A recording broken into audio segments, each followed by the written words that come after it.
Welcome, everybody, to the IC Topic Chats today. It's January 15th. We are in 2026. How did that happen? We've been here doing this crazy thing called IC Topic Chats for about 5.5 years. This is actually a new session called Sharing Your Costs. The big idea is we do a session called Calculating Your Costs. And I think Emily's going to put a little post in the chat right now about that. And so you can see the YouTube video on it. And that's how we think internally about what does it cost to do our practice, how and which with the end result of perhaps identifying either your daily or your hourly rate. And that's a good thing for you to start to think about how you build a budget out. Invariably, and I was going to do this the week after that, but if I moved it up since we had an open spot in January.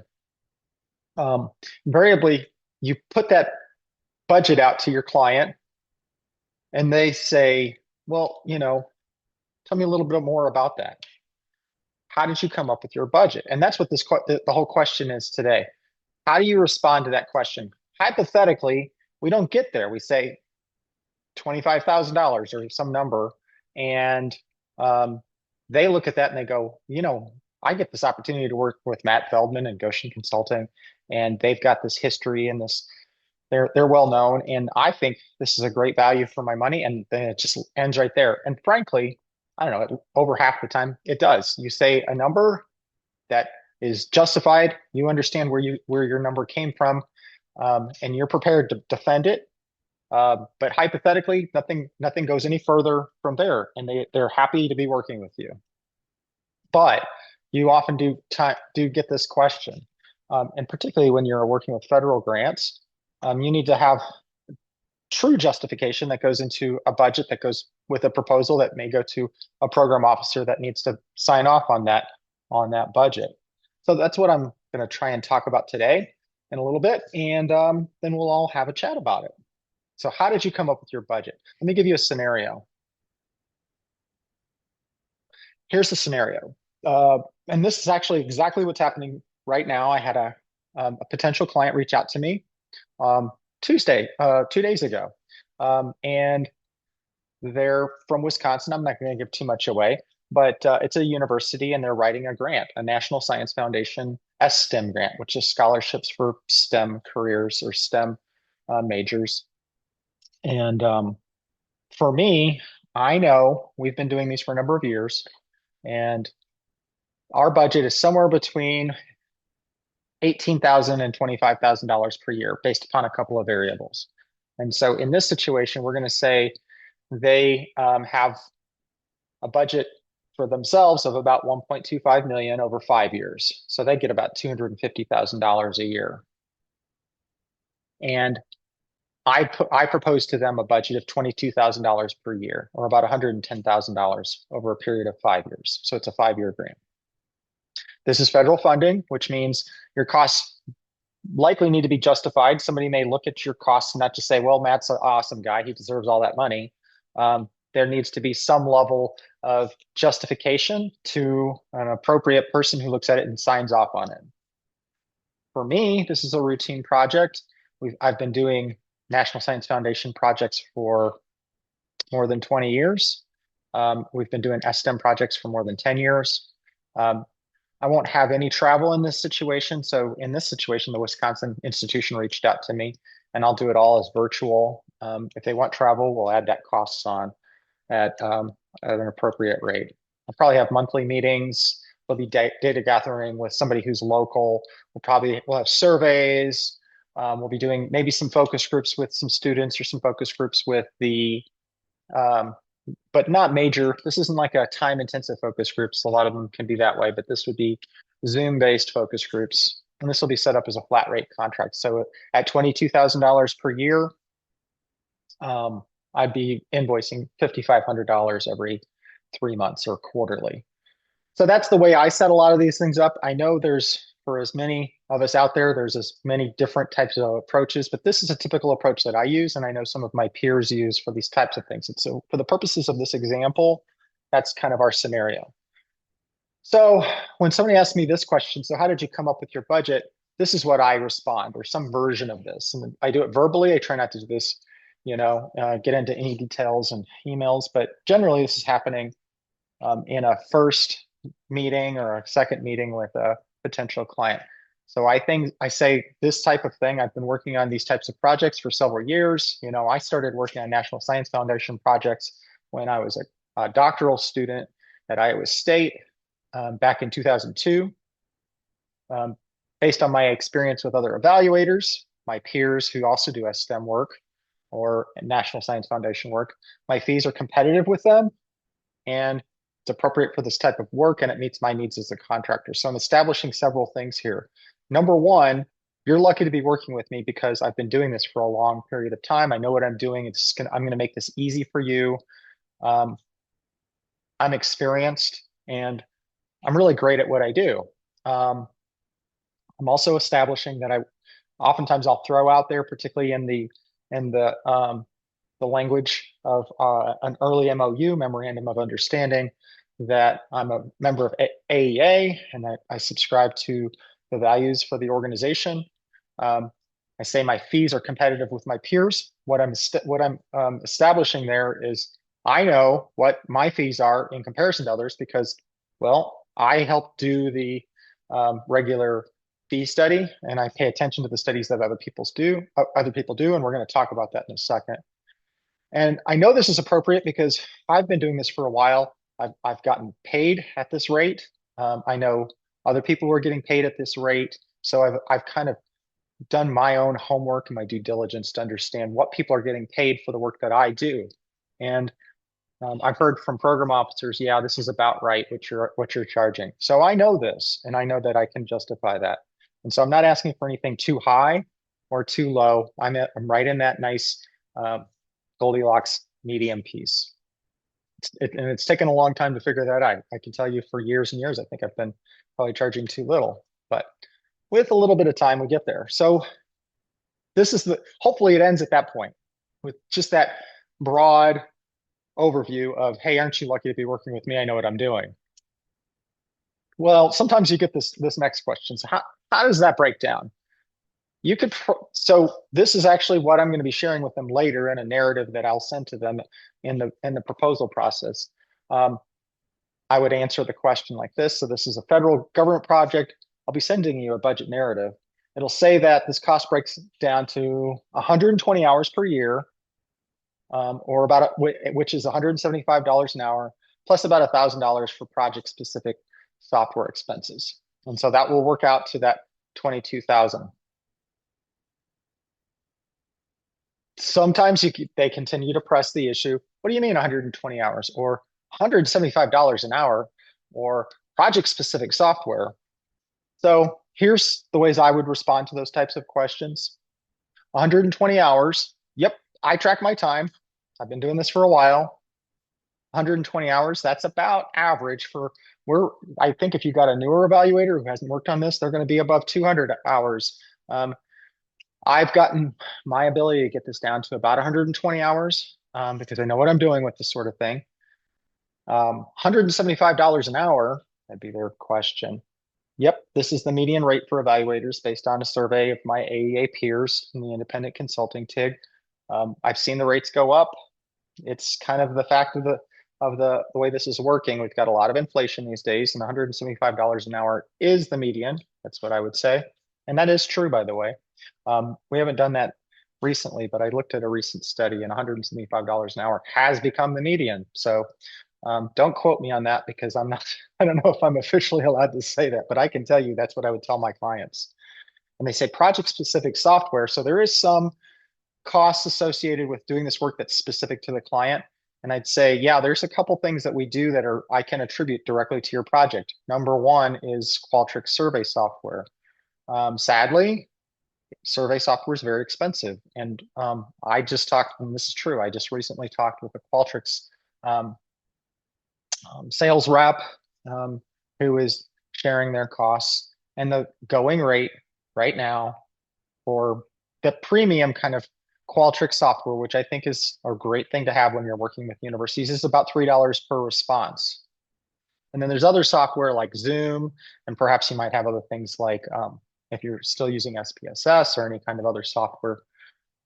Those costs I account for at about $1,000 a year. And sadly, these costs are necessary because it just costs a lot to do these sorts of things. And I can attribute that to your project. Sometimes I get this next question.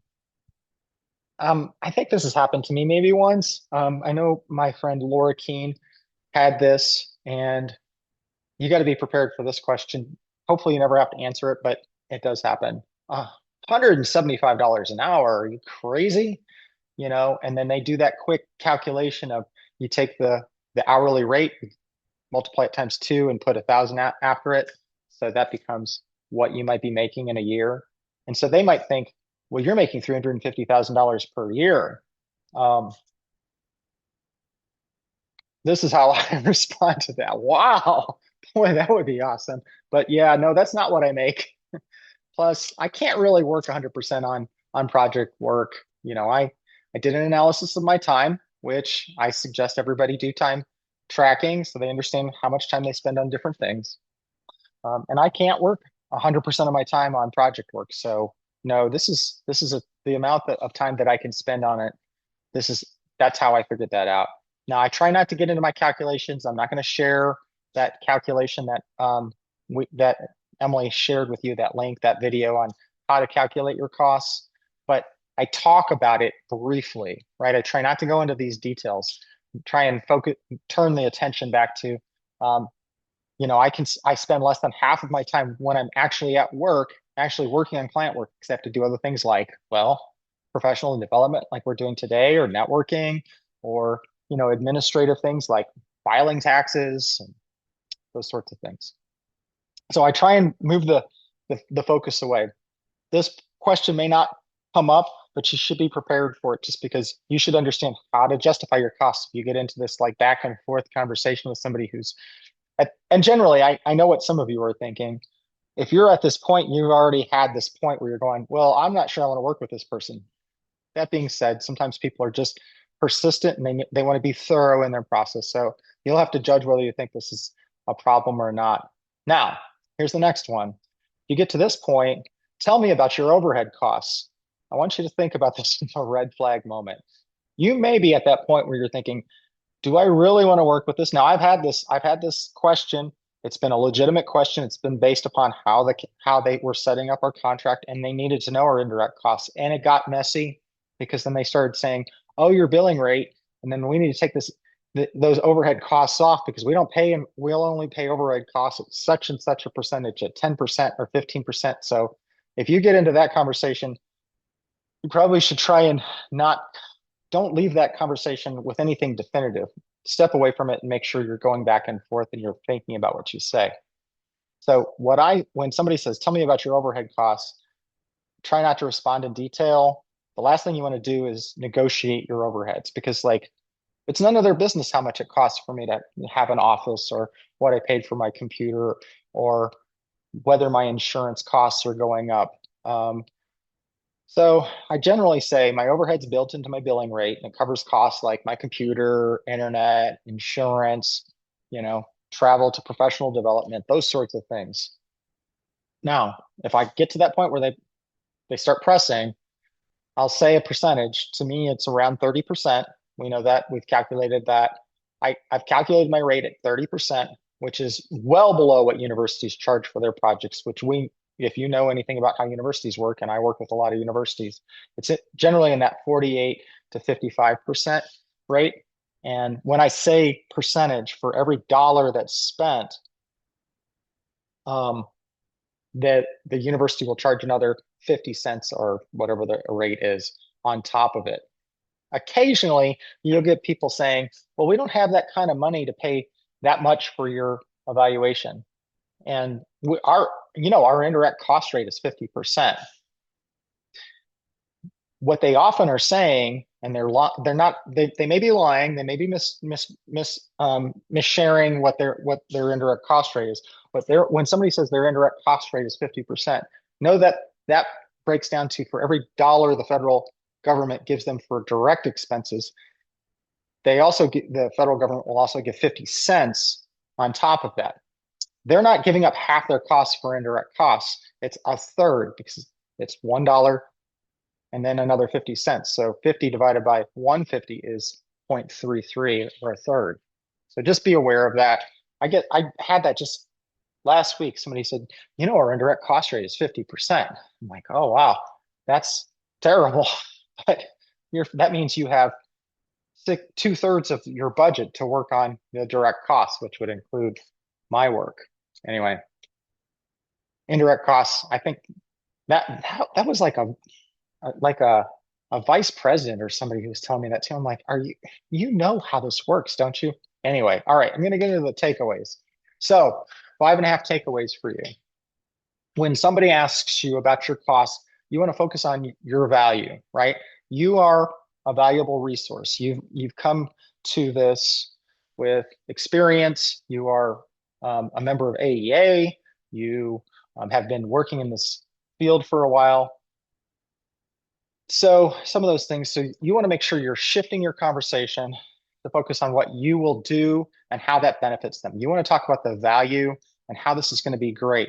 I usually try and say things like, what's great about program evaluation is we're not just there to satisfy the needs of your funder. We're there to support you. And ultimately, this isn't about what we're going to do on this project. It's how we're going to use this project to launch into this $1.25 million into a $5 million or a $10 million project, because it's about what we can do to demonstrate the value of your services. I focus the attention back on them. And this is really how they ought to be thinking about it, honestly. And this is how you should be thinking about your program evaluation as well, because evaluation is really, it's not just about check marks and telling people they're doing things wrong. It's about helping them to be better at who they are and what they want to do and serving their clients and effectively, making the world a better place. And if they're focused on that and you're focused on that, the costs for your evaluation are pretty nominal, even if you're getting paid well, because you're ultimately helping them to turn their $1 million project into multi-million dollar projects down the road, because they're going to be better at what they do. Demonstrate your competence. Say things like, I've been working with NSF for 22 years. I've been this is the 15th STEM project we have. So you need them to believe, hey, whatever cost this is, it seems like a value, it's a deal. They're getting the benefit to work with you. So $22,000 doesn't sound like so much anymore when they get a chance to work with Matt Feldman with Goshen Consulting. That's generally what I'm trying to do. And honestly, I'm not BSing here. That's the honest truth. They should be lucky to work with me because I'm great at what I do. And you should feel that way too. Share how you did your due diligence. Things like, I'm a member of the independent consulting TIG, and we do this survey. I interact with my peers who also do program evaluation with STEM. I go to the conferences when they have them, when they used to have them. I know about how the STEMs work. I understand my costs because I track my hours on these things. 120 hours is about what it takes to do one of your projects. You want to try and avoid the detailed explanations, because once you start opening that can of worms, it's hard to get out of it. So you particularly want to avoid talking about indirect costs, because there's just almost no way to get out of that. Anyway, so that's our presentation today. And I'm looking forward to the opportunity to discuss this with everybody.